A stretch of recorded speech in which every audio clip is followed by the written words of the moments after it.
Across the border in Illinois, it is halftime in the General Assembly's game to keep the Bears in Chicago, now that the team has an offer on the table from Indiana to move. CBS 4's Russ McQuaid has talked with the mayor of a Chicago suburb who hopes his state's lawmakers seal the deal late in the game. The Illinois General Assembly comes back to work after a 3-week hibernation tomorrow to tackle a bill to convince the Bears to stay put in their sort of hometown. What will they be talking about tomorrow? The mayor of Arlington Heights, a northwest side Chicagoland suburb, says time is of the essence to his village and the Bears for the Statehouse to craft a package that will convince the NFL team to build a $4 to $5 billion domed stadium in his community. The main big difference is they own 326 acres of land here.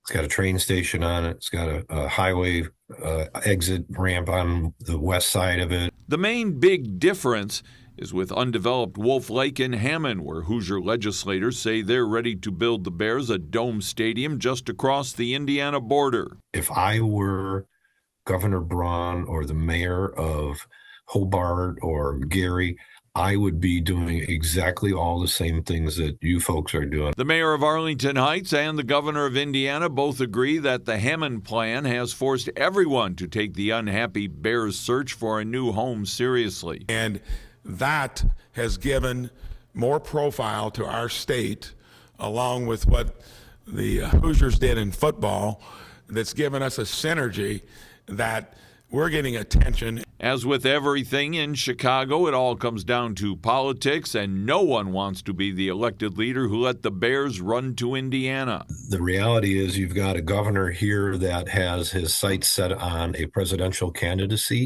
Now that the battle to host the Bears has entered the second half, Illinois has some catch-up to play with a game plan that has both downstate Republicans and Chicago Democrats unhappy. How soon can they get 60 votes on the House side? Because that's what they need to do. I don't want to see it go into the end of the fourth quarter here and be a decision in May.